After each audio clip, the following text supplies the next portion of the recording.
Warning, this is not intended as a substitute for professional medical care and diagnosis. There are always risks associated with weight training, and none of the instructions or meal plans should be performed without approval from your healthcare professional. As with all exercise programs, you assume certain risks with your health and safety. If you choose to participate in these risks, you do so of your own free will and accord. Michael McBath is a certified personal trainer with National Academy of Sports Medicine. He is not a medical doctor, and nothing in this video should be misconstrued to mean otherwise.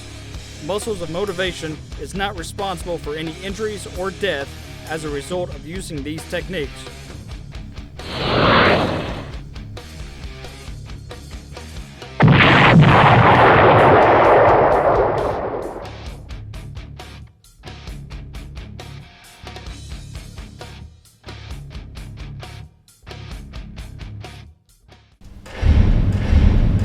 Muscles of motivation, baby. Let somebody else throw in that towel, because I ain't throwing it in tonight.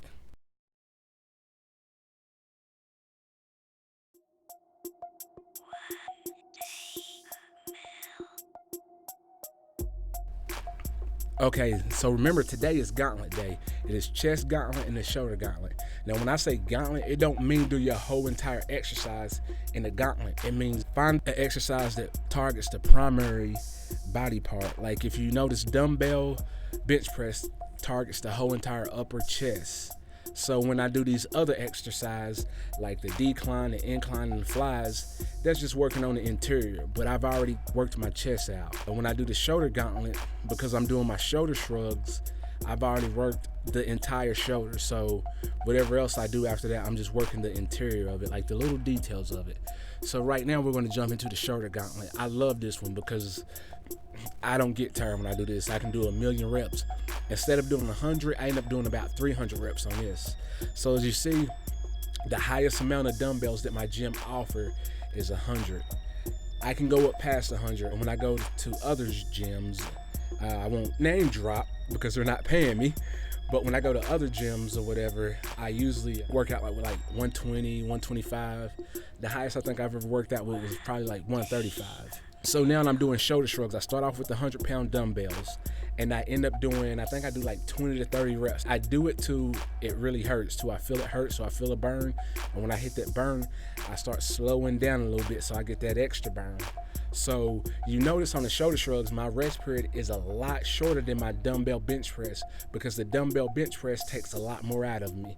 My shoulders are a lot stronger than my chest. I'm pretty sure that's how it is for everybody else too. If you got strong shoulders, you can move a lot of weight. I was once told by a guy, he was 195 and he looked like he was probably about 235. And I mean, the guy was a beast, and he was bench pressing like 410 pounds. I'm talking about like, that's what he was working out with. And we call him Big Nate. He said, well, the way I got that way is because I always worked my shoulders out. I figured if I had strong shoulders, then, you know, my chest and all that could be compensated. And I tend to find that true. And I'm only resting like 10 to 30 seconds. Like I am limited my rest as much as possible because I want to see my shoulders pop. I want to see the veins. I want to see the growth. I want to get the sweat. And this is why I tell you I don't have to do too much cardio because I don't rest a lot during my weight resistant training or my weightlifting training, for those who don't know what weight resistance is. But that's why I don't have to do a lot of cardio, because this is my cardio, because I'm doing a lot of reps. More reps than you probably ever heard of anybody doing. And so now I'm at 95 and I'm doing probably about 30 to 40 reps. And as you notice on the last 10, it's slow pace. And then I jump down to the 90s.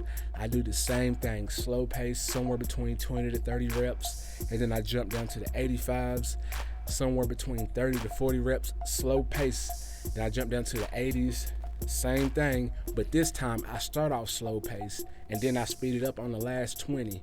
So like I'm switching it up every time I'm hitting something, so my muscles are getting very confused. It's like if you were in a maze and it was two people in the maze and somebody was running north and somebody was running south, you know, eventually they're going to end up running into each other and colliding.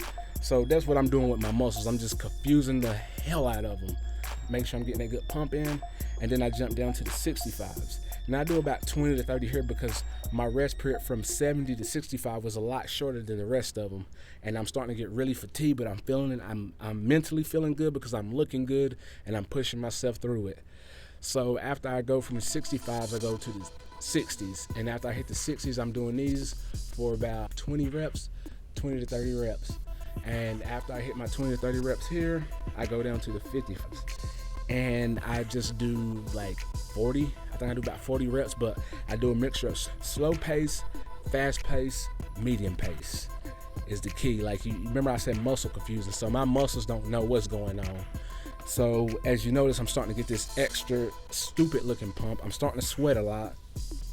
I've only been working out for probably about 25 to 30 minutes, but I'm drenched. I look like I've ran a mile or something. But this is all off weight training. When I do this, I like to call this burning fat with less cardio, with basically no cardio, if you really want to be specific about it. So after this, I'm feeling really pumped. I'm feeling really jacked. So I go on into the incline dumbbell bench press. Now I want to go heavy, but I don't want to go crazy because I want to get a lot of reps in because I want my muscles to pop, and I'm working to get very lean. Like, I want to lean out. What I do right here, I end up doing 3 sets of 15, which I actually exceed 15. Remember, I always say I have myself set a minimum, like that is the minimum, but I always try to exceed the minimum. If you put that in your head mentally, that's how you would think, and that's how you would live, and that's how you will have success. Exceed the minimum. So I start off with a 55 right here, and I'm feeling really good, so I end up doing 20 reps. And after I do 20 reps here, as you notice, I take the weights over to the decline bench press because I'm going to do the same amount of weights on the decline that I did on the incline, just to even it out. You know, I'm trying to get these even portions of my body, so when I do this bodybuilding competition, everything will be symmetrically right. So after that, I jump into the 60s on the incline bench press, and I do these for a total of, I think I put about 17 to 18 reps in right here. And these are the 60s. After I finish these, I carry them over to the decline bench press because I'm going to use the same weight as I said before. And so then I come back and I grab the 65s. Now the minimum is 15, but I'm feeling really good, so I end up doing these a total of 17 to 18 reps. So once I'm finished with this, I move on to the decline. I start out with the 55s. I end up hitting the 55s 20 times, so I exceed the minimum.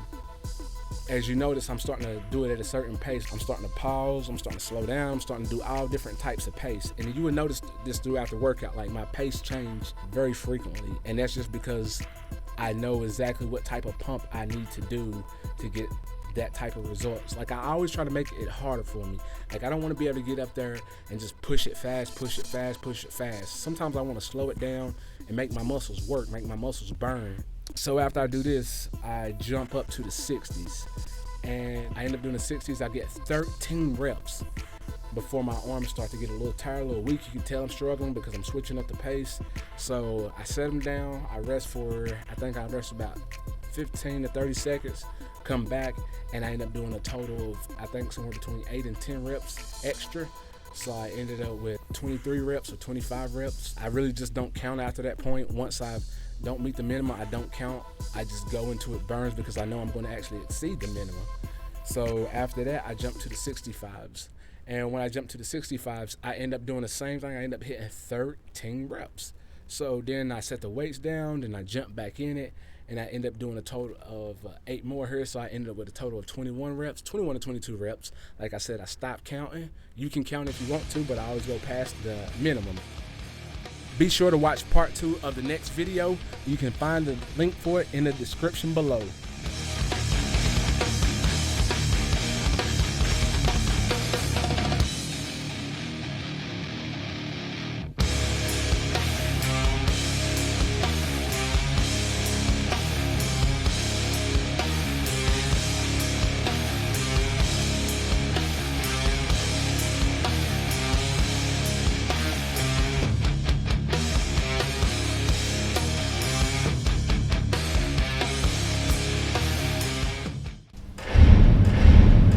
Muscles of motivation, baby.